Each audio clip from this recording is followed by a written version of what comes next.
Susah nggak Bang ngatasi banjir Jakarta? Ya sebenarnya Gimana? sih sederhana saja. Berdasarkan pengalaman yang saya lihat, Ya. Jakarta itu memang seperti tampungan air. Memang dari sejarah Belanda itu sudah dibuat yang namanya waduk, situ, penghubung maupun yang lain-lainnya, pintu air. Nah ini bagaimana kita tinggal melanjutkan walaupun memang secara existing di lapangan perubahan-perubahan itu terutama masalah bangunan, penataan tata ruang yang tidak sesuai, belum lagi bangunan-bangunan yang di pinggir kali yang jumlahnya ribuan, itu tentunya membutuhkan penanganan yang lebih serius. Oke. Nah makanya ketika saya masuk ke situ, ya tidak ada alternatif lain selain memeran fungsikan kita ada waduk, Oke. ada situ, ada embung.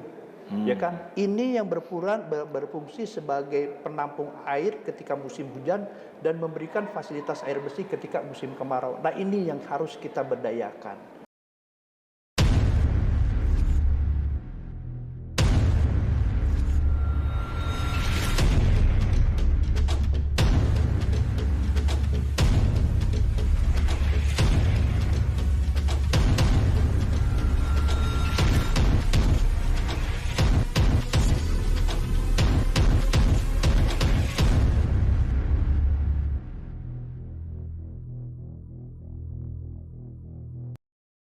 Halo teman-teman sisi lain Sang Pamong. Kali ini kita menampilkan episode on location lagi ya. Tapi kita menampilkan seorang pamong senior juga. Beliau ini sudah lama berkecimpung di dunia pemerintahan, khususnya di Provinsi DKI Jakarta ya. Beliau adalah Bang Teguh Hendarwan, Esos MSI. Bang Teguh, apa kabar? Alhamdulillah sehat. Sehat semua. Alhamdulillah ya. Terima kasih, ini sudah diajak di kafe barunya nih Bang. Ya, betul. Cafe Barista PPKD Jakarta Timur. Iya. Ya, teman-teman, sebelum kita cerita lebih dalam ya bagaimana inovasi beliau dalam ya mengangkat PPKD ya sebagai kepala pusat pelatihan kerja daerah Kota Jakarta Timur, ya terlebih dahulu kita melihat bagaimana sih ya motivasi ya ataupun obsesi beliau, apakah memang dari awal ini Bang ingin sebagai pamong gitu. Ya. Gimana Bang latarnya ya? Ya masa dulu kecil. pada tahun 91 ya, kita lulus SMA tuh kan, pada tahun 91 itu kita memang lagi cari. Biasanya tahun itu tuh orang kalau nggak nyari ke Akmil, ya kan, Akpol, sekolah-sekolah ikatan kedinasan lah pada saat itu. Nah kebetulan waktu itu kita orang tua memang menyarankan untuk ikut sekolah ikatan dinas. Orang tua pegawai? Orang tua Purnah TNI. TNI. Iya, menyarankan. Tapi pada saat itu juga ada kawan ngajak, coba kita sekolah ikut pamong, sekolah camat pada saat itu 91. Ya udah, akhirnya kita beralih lah ikut pendaftaran tahun 91 itu ke waktu itu namanya masih APDN. Kita daftar ke Diklat DKI waktu itu, ya alhamdulillah diterima, lulus tahun 91 tuh. Ya kan? Nah, masuklah kita di sana. Nah, kebetulan kita masuk sana angkatan ketiga masuk. Angkatan Setelah tiga. sebelumnya ada APDN daerah yang disatukan di Jatinangor. Nah, itu angkatan pertama, kebetulan angkatan kedua juga sudah ada di sana. Iya. Nah, kita masuk tahun 94 itu ya udah. Itu kontingen DKI berapa orang waktu itu Bang? Masuk? Kurang lebih Angkatan ada tiga. sekitar 50 orang 50 ketika itu yang masuk. daftar dan masuk. Terus yang lulus sampai dengan selesai purna itu sekitar 46 orang yang kemudian balik lagi ke DKI dan sebar dibagi 5 wilayah pada saat itu.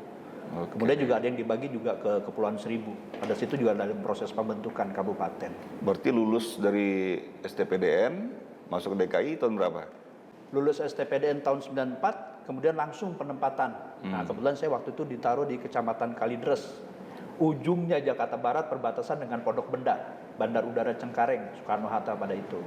94 saya bertugas staf pada saat itu di staf urusan Ekbang, namanya dulu Ekbang, Kaur Ekbang pada situ selama 5 tahun. Setelah 5 tahun, kemudian 99 saya pindah ke Kota Timur. Jadi staf pada saat itu selama 8 bulan. Agustus tahun 2000 saya dilantik menjadi Mantri Polisi Pamong Praja. Nah, pada saat itu memang kita dikasih alternatif. Waktu itu mau masuk ke lurah atau mau masuk di Mantri Polisi. Nah, basic saya waktu itu saya pilih Mantri Polisi. Saya pikir gini, STPDN belum ada tuh yang masuk ke Mantri Polisi kan, ke Tramtip. Ya udah, saya ambil Jabatan pertama itu ya? jabatan pertama. Itu ngerjain apa aja itu Bang? Menteri Wah, pas Polisi. saya masuk 2000 Agustus itu pas kebetulan zaman Gubernur Pak Sutioso ada program namanya pengamanan terpadu PAMDU. Jadi kita diminta untuk penertiban becak.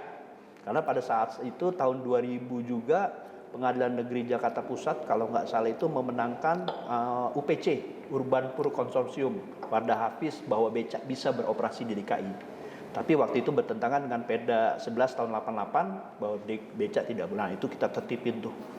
Selama hampir setahun kita kejar terus. Nah, selesai alhamdulillah tuh. Jadi setelah dari Palo Gadung 1,5 tahun, kemudian saya pindah jadi lagi Mantri Polisi di Kecamatan Matraman. Ya. Nah, kemudian pada saat program PAMDU itu saya dapat penghargaan tuh. Manpol Dari berprestasi. Gubernur? Ya, langsung dari Pak Gubernur Sutioso pada saat itu dan dia ada upacaranya. Iya, Nah, setelah itu baru saya promosi Mantri Polisi jadi Wakil Camat pada saat itu. Oke. Saya jadi Wakil Camat tahun 2003 bulan Agustus juga Wakil Camat Cakung.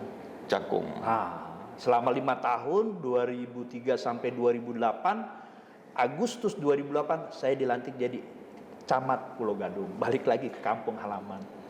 Selama kurang lebih 6 tahun setelah itu saya jadi asisten pembangunan Kota Jakarta Timur. Januari 2015 saya jadi asisten pembangunan. Lanjut September 2015 saya jadi wakil kepala dinas perhubungan DKI Jakarta. Selama 3 bulan. Setelah itu Desember 2015 saya dilantik jadi kepala dinas sumber daya air selama kurang lebih hampir 4 tahun. SDA. Ya, kemudian tugas-tugas peralihan sampai akhirnya saya Agustus 2021 saya mendarat di Pusat Pelatihan Kerja Daerah Jakarta Timur PPKD. sampai sekarang. Oke, luar biasa ya berliku-likunya nih. Ya, 21 tahun saya di Pamong. Birokrasinya. Nah, kita cerita yang lahan dulu, lahan kita sendiri. Oke. Pamong ya, wakil camat dan camat. Itu Iya. ingat nggak Bang? Hal-hal kejadian peristiwa yang perlu sentuhan seorang Pamong itu ketika apa itu? Ya banyak. Jadi memang peran Pamong itu ya 24 jam 7 hari dalam seminggu. Karena kita memang berhadapan langsung dengan masyarakat. Ya. Dan setiap hari yang namanya dinamika masyarakat selalu aja ada cerita. Entah masalah keluarga, entah menyangkut masalah lahan, entah menyangkut masalah pelayanan, termasuk juga masalah urusan tokoh agama, tokoh masyarakat, segalanya. Dan kebetulan tahun 2003 itu awal mulai pencanangan yang namanya untuk pembangunan JOR. Jakarta Outer Ring Road yang mana pada saat itu saya masih ingat Ibu Megawati waktu itu pada saat jadi presiden dia mengadakan telekonferensi untuk pembangunan kanal banjir timur di wilayah Jakarta dan sekitarnya. Itu pembebasan lahan juga. Betul. Luar biasa ya. Nah itu 2003 itu kita yang merupakan di Jakarta Timur perbatasan dengan Cakung dengan Rorotan Utara, nah, itu mulai pembenahan.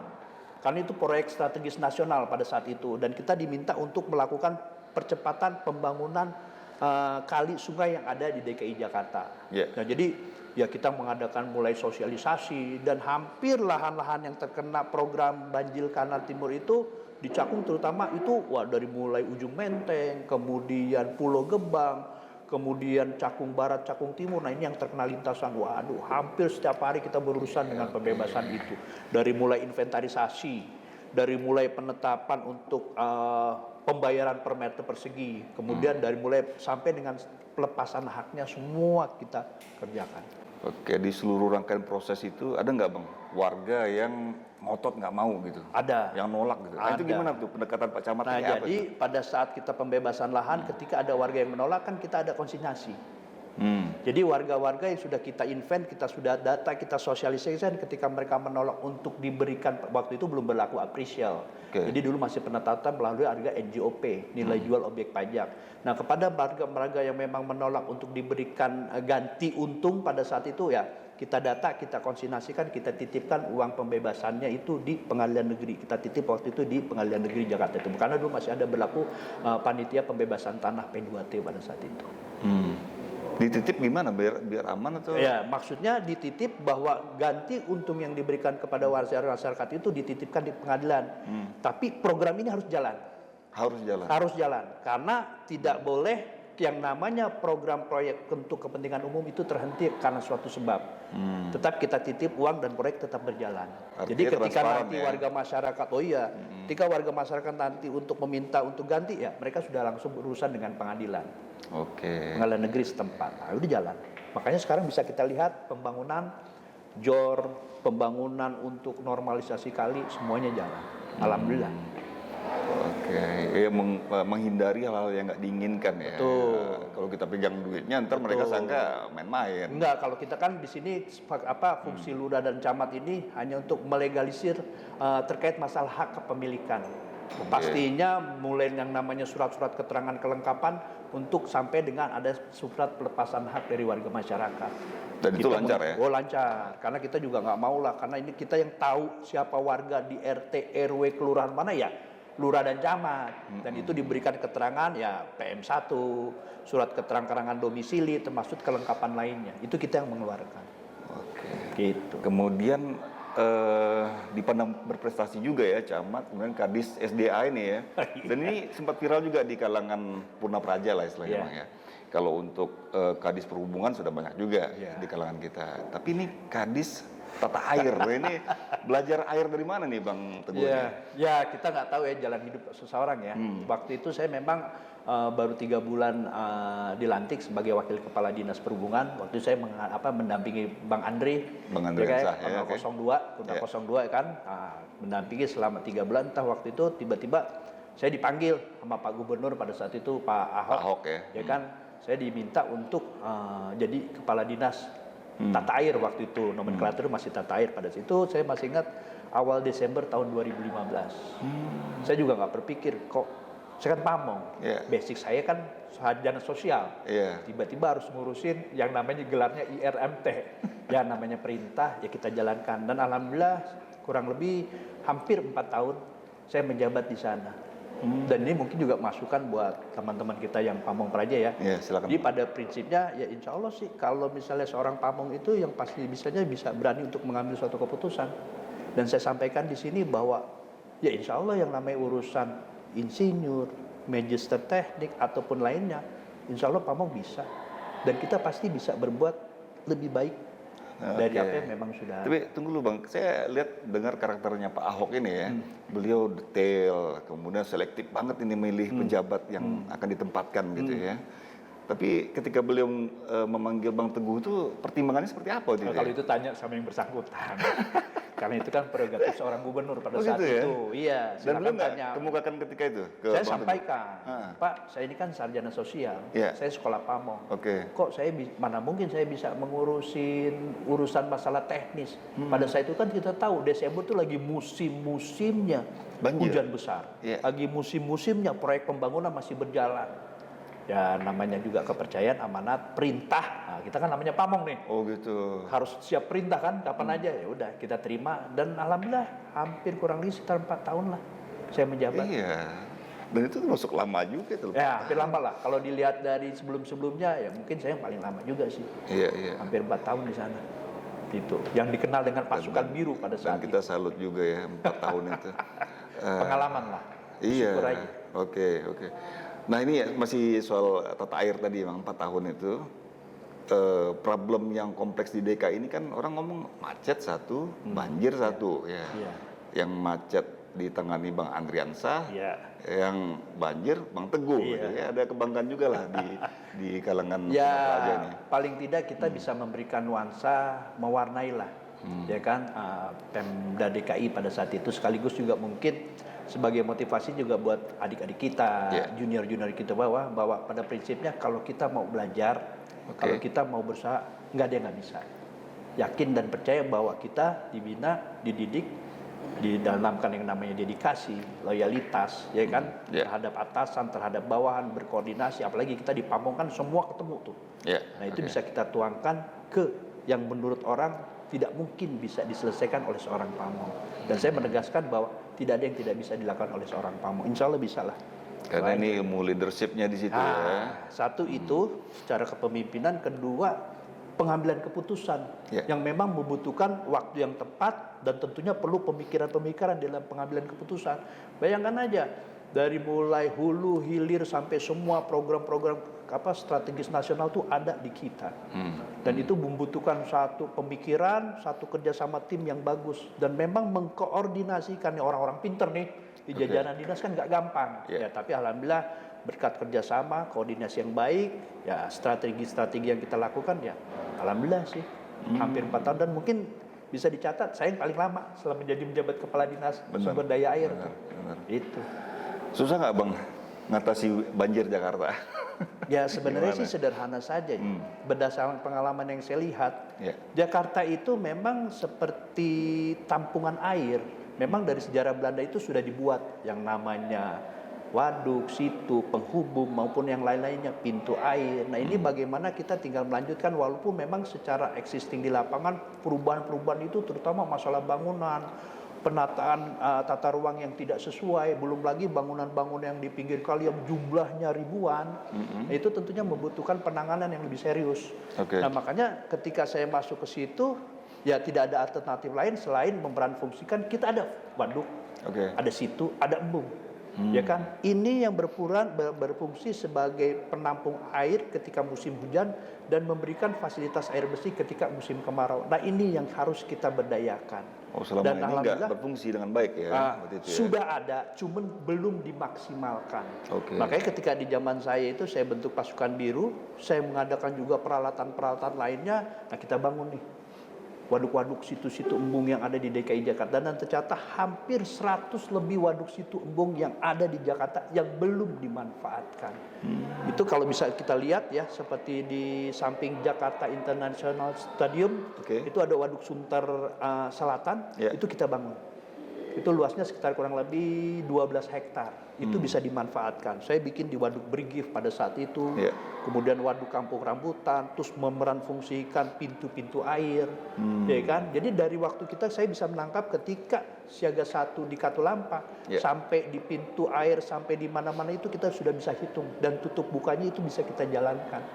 Insya Allah sih aman. Bisa diantisipasi ya? Sudah bisa diantisipasi. Makanya tinggal memeran fungsikan para staf-staf kita yang di bawah, terutama penjaga pintu air, peran fungsi pompa-pompa yang lainnya, dan tidak lupa yang namanya pengerukan, kemudian pemeliharaan sungai-sungai yang ada di DKI Jakarta yang 13 sungai itu. Rutin terus? Rutin, harus rutin, karena kita juga berkoordinasi dengan Kementerian PUPR, dalam hal ini kan Balai Besar Wilayah Sungai, Ciliwung, Cisadane, dan itu program normalisasi yang terus jalan. Sampai saya kemarin pun itu program terus berjalan. Dibagi untuk pembangunan fisik dilakukan oleh Kementerian PUPR, Balai Besar. Nah kita untuk pembebasan lahannya. Tuh. Dan sampai sekarang masih berjalan. Dan untuk koordinasi ini paling ribet kalau di birokrasi. Nah yang Abang alami gimana untuk banjir ini? Koordinasi dengan camat kah? Atau dengan teknis-teknis yang lain? Justru ketika saya menjabat sebagai kepala dinas, dari mulai koordinasi dengan lurah camat, saya kan mantan pamong. Jadi ketika kita koordinasi dengan lurah camat, aman tuh. Bahkan saya pada saat acara-acara musren di tingkat kota, musren-musren yang ada di tingkat kecamatan, kelurahan, saya informasikan Pak Lurah, Pak Camat, seandainya di lokasi Bapak ada yang membutuhkan penanganan untuk banjir genangan, segera koordinasi. Kita buka link. Dulu namanya CRM. Ya kan? Jadi ketika aduan, dan saya menempatkan personil itu sampai dengan pasukan biru saya itu sampai dengan di kecamatan. Kalau nggak salah total itu zaman saya itu terakhir itu hampir kurang lebih sekitar 8.000 personil pasukan biru yang saya tempatkan sampai di kecamatan. Pasukan biru ini PNS? Bukan, PJLP. Apa itu? Tenaga kontrak yang kita taruh di kecamatan. Kita seleksi. Itu juga jumlahnya bervariasi, tapi paling nggak sekitar 20-30 orang di kecamatan. Dan itu ada susunan organisasi, ada Kasatpel yang mengawasi. Sampai sekarang masih jalan. Masih jalan? Masih. Luar biasa. Mungkin itu ya pilihannya Pak Ahok, gara-gara Kakanda ini orang Pamong ya. Jadi koordinasi dengan camatnya biar cepat gitu ya.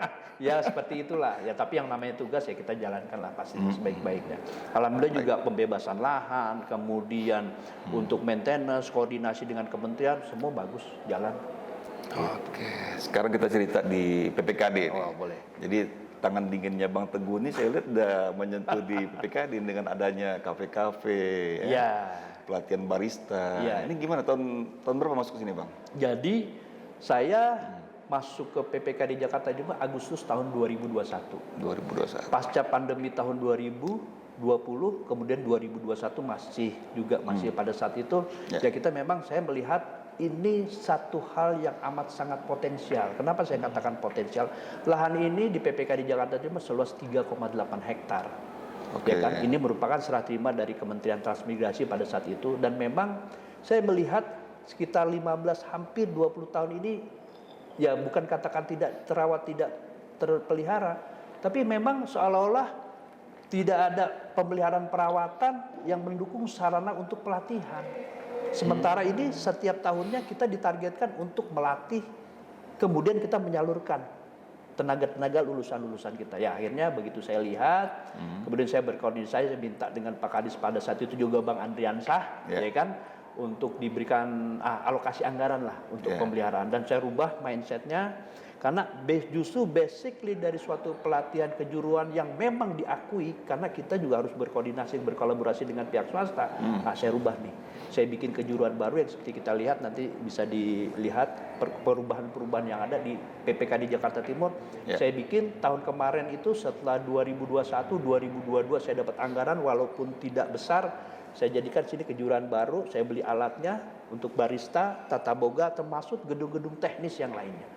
Alhamdulillah tahun 2021 itu dari anggaran 1,5 miliar, 2002 tahun kemarin itu saya dapat anggaran 21 miliar sekian. Dan tahun ini saya dapat anggaran 25 miliar. Masih kecil lah dibanding dengan APBD DKI pastinya. Tapi Tapi peningkatannya luar biasa ya. Dari 1,5, 21, kemudian 25. Sekarang 25 miliar. Kita juga bikin master plan untuk perencanaan pembangunannya, termasuk pengembangan kejuruan. Dan ini bisa dibuktikan tahun 2002 kemarin dengan alokasi 21 miliar, kita penyerapan kita di angka 97, sekian persen. Dan tahun kemarin kalau kita ditargetkan sebanyak 1.220 untuk yang kita latih di 16 kejuruan, kita bisa menyalurkan itu sampai 100%, dan kita juga tahun kemarin sudah berkolaborasi dengan 30 perusahaan yang ada di kawasan kita. Untuk menyerap tenaga pelatihan. Itu dia. Jadi kalau memang tugas kita hanya untuk melatih 4 angkatan, kemudian kita menyalurkan, itu pasti target. 3 perusahaannya apa aja tuh Bang? Apa? 3 perusahaannya apa aja? Oh, ada 30. 30 perusahaan yang menampung tahun kemarin. Jadi 30 perusahaan itu yang memang kita undang melihat kita sudah perbaiki sarana. Nah sekarang apa yang Anda butuhkan? Ini yang jadi favorit ya. Pada saat itu ada kejuruan las, tata boga, tata geraha. Di 16 kejuruan itu mereka memang mencari tata busana. Jadi kita udah mulai bebenah. Bahkan di pelatihan-pelatihan itu kita ada namanya kegiatan table manner di setiap angkatan. Kita adakan di situ fashion show, kita adakan di situ kerjasama dengan tata geraha, tata boga, kemudian artis make up, kita punya tuh. Nah kita undang nih perusahaan-perusahaan lain untuk hadir, dan ketika mereka melihat menyaksikan itu, MC-nya juga berbahasa Inggris, MC-nya berbahasa Jepang, jadi kita bikin rame, seru. Kemarin baru kita buka juga acara table manner kemarin, dan udah banyak perusahaan-perusahaan yang meminang. Sekarang ini sudah tercatat kurang lebih ada sekitar 20 perusahaan yang sudah MOU, sudah PKS dengan kita untuk meminta lulusan PPK di Jakarta Timur bekerja dengan mereka. Tuh. Wow, luar biasa ya. Saya mulai dari 2021, ya saya dengar ini dulu gudang, nggak diperhatikan gitu ya. Gudang. Jadi dulu gudang bekas pelatihan, udahlah gudang, mohon maaf nggak saya katakan rongsokan aja, jadi kita rubah semuanya. Sekarang disulap jadi tempat nongkrong yang keren. Jadi saya bilang sama teman-teman, kebetulan kita punya tim yang oke lah ya, bahwa kita ini pusat pelatihan kerja daerah ini harus punya nilai jual. Bagaimana mau kita menciptakan lulusan-lulusan yang profesional kalau sarana prasaranya sendiri tidak ditunjang, baik fisik bangunan, kemudian peralatan-peralatan yang kita miliki. Karena mereka, ketika mereka kita kasih katakan permintaan, misalnya dari suatu perusahaan A, minta 20 orang Pak Teguh, saya kirim. Kalau standarisasi mereka tidak sama, bahkan kita harus lebih, nggak mungkin mereka mau nerima. Nah, alhamdulillah kita biasanya kalau kita kirim, itu kisaran angka di atas 95% pasti diterima. Lulusan-lulusan PPK di Jakarta. Bahkan sekarang sudah ramai juga di media, kalau mau cari tenaga ahli profesional, kita ke PPK di Jakarta Timur aja. Itu udah terbesit pemikiran. Makanya dalam setiap event kegiatan apapun, penuh pembukaan, pada saat mereka pelatihan, kita sering undang. Nah dari situ kita juga minta masukan dari teman-teman pihak perusahaan yang kita sebut kolaborasi. Nah mereka Pak Teguh, saya minta untuk kejuruan digital marketing, video editor, bahkan untuk dari hotel-hotel Pak Teguh kalau bisa kita bikin yang namanya untuk holistic body care. Kita lagi bikin, mudah-mudahan tahun ini bisa terrealisasi untuk pembelian alatnya. Tahun depan kejuruan itu ada. Itu hotel-hotel meminta, termasuk juga kegiatan digital marketing. Bank-bank datang ke sini, Bank BCA, Bank Mandiri, kita komunikasi. Sekarang Digital apa yang menjadi marketing. kebutuhan kalian? Iya. Seperti itu. Bahkan kemarin pada saat Rapim, Pak Kadis juga bilang, setiap wilayah itu harus memiliki kawasan pelatihan unggulan yang memang bisa diterima langsung bekerja. Tiap kawasan. 5 wilayah kota, Barat, Timur, Utara, Selatan, Pusat. Nah sekarang kita lagi Kalau Jakarta menyusun. Timur apa nih unggulannya? Wah kalau kita banyak, terutama menyangkut masalah di bidang industri, perhotelan juga di sini laku. Terus kemudian untuk masalah fashion show, mode, rumah-rumah juga. butik, di sini. Ini jadi favorit, tata boga, gitu loh. Kita di samping pelatihan secara reguler, selama ada 20 hari, barista ini 20 hari, kemudian 30 hari juga pelatihan-pelatihan lain, 45 hari tata boga, kemudian kita juga ada namanya mobil training unit. Sekarang ini kita juga lagi jadi favorit nih dari di tiap-tiap kelurahan.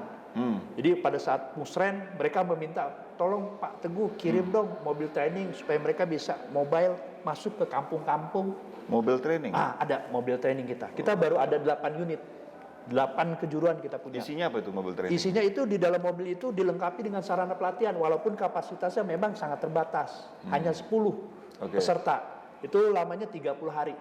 Jadi mereka minta yang pasti laris tata boga, make up artist, AC pendingin, roda 2, desain grafis, operator komputer. Nah, itu sekarang lagi jadi favorit. Kita memang terbatas, kita lagi usulkan juga kepada Pemprov supaya ada penambahan mobil training lah.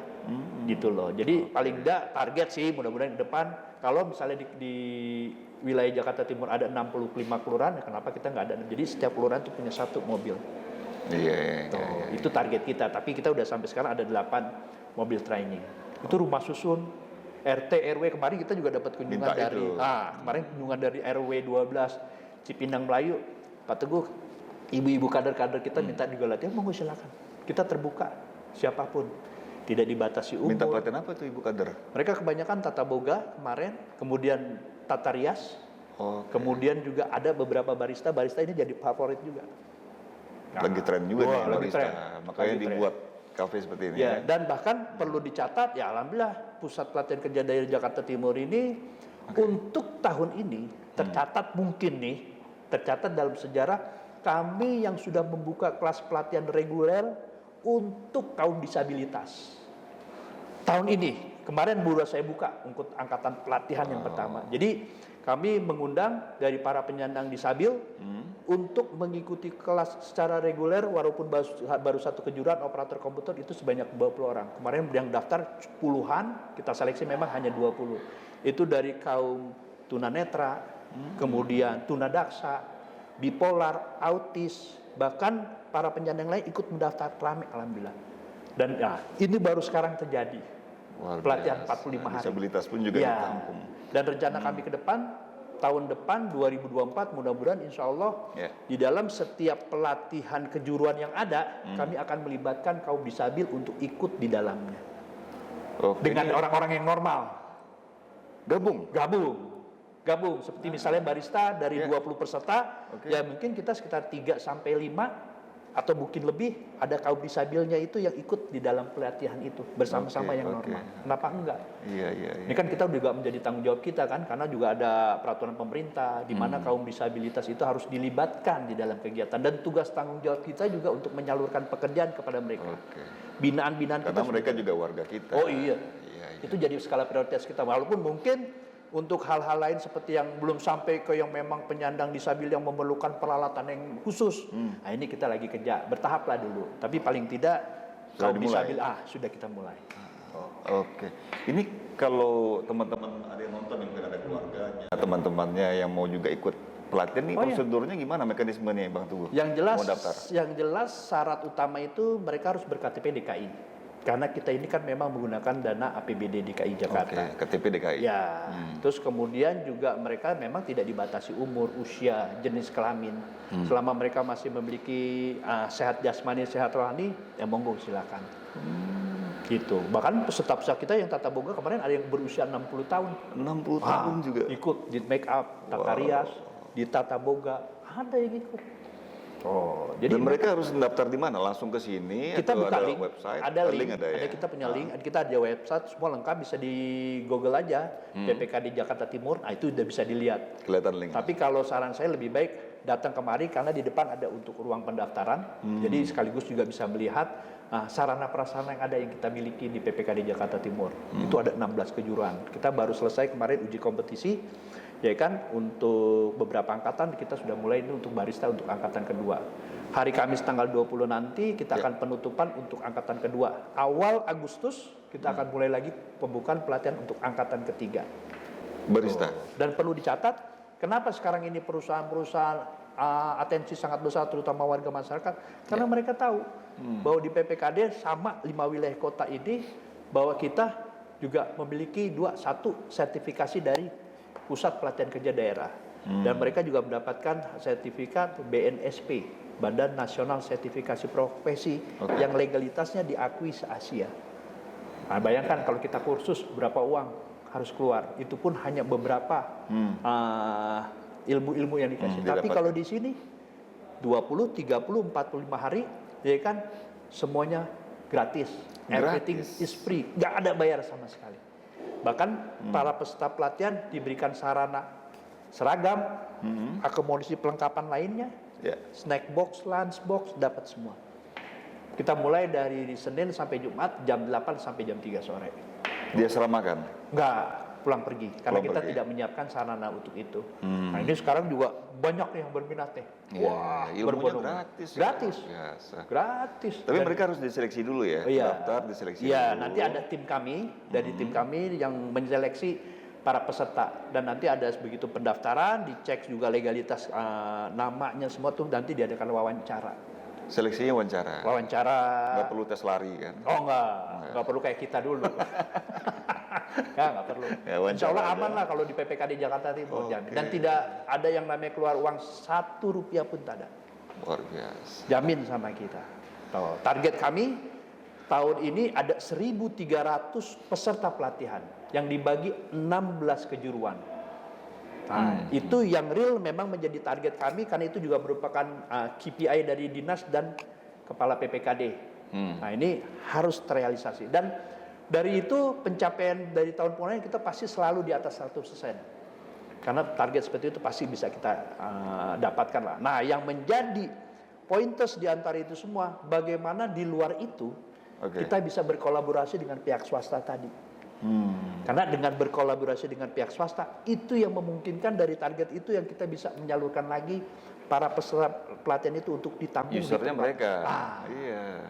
Jadi swadaya murni masyarakat lah, katakanlah kalau bahasa kita dulu di Pamong. Ya kan, kalau masyarakat bayar pajak ya, tapi bagaimana peran serta masyarakat dalam ini pihak private swasta ikut berperan aktif dengan melegalkan menerima dari lulusan-lulusan PPKD Jakarta. Tahun kemarin kita ada 650 di luar target 1.220 peserta di 30 perusahaan.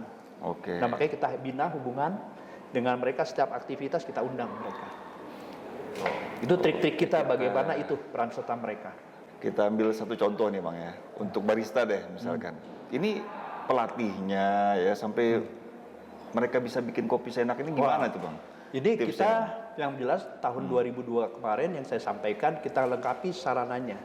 Saya nggak beli model-model sarana yang standar, tapi ini yang mesin-mesin yang memang berkualitas lah. Karena kita untuk mengadakan satu pelatihan yang baru saja itu dibutuhkan satu sarana prasarana, kemudian legalitas dari kelengkapan lainnya. Karena kita dikunjungin sebelum memulai kejuruan kita dikunjungin namanya LSP Fit.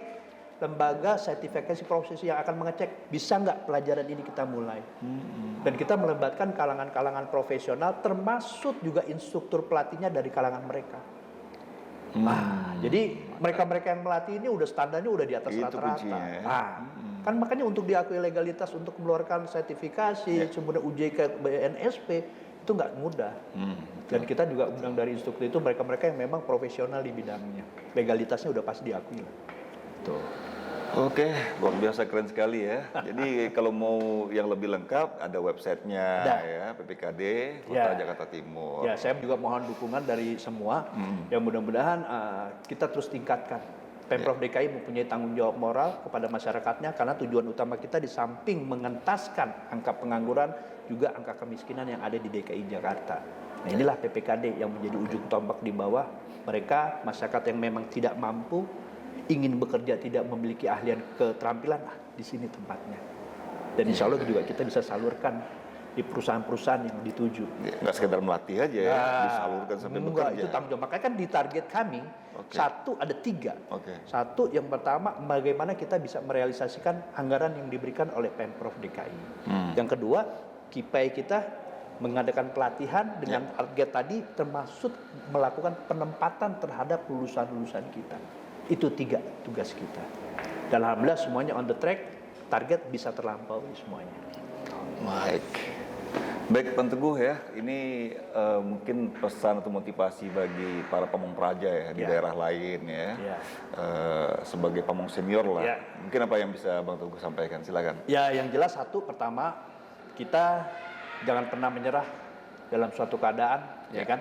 Terus berjuang, terus berusaha, dan juga nggak usah harus kita namanya ilmu, wah ini harus dipamong. Nah, kita harus cari tantangan, karena saya memang juga tipikal orang yang suka cari tantangan. Tidak hanya harus dipamong, 21 tahun saya dipamong. Ketika ada tantangan di luar jalur yang menurut orang, wah suatu hal yang baru, kenapa enggak? Anti mainstream nih kan. Kuncinya kita mau belajar, kita mau usaha, insya Allah bisa. Ya learning by doing aja lah. Kita dari jalan kita bisa mengamati, melihat, kita punya decision. Pastinya itu lebih bagus. Oke, top. Keren banget.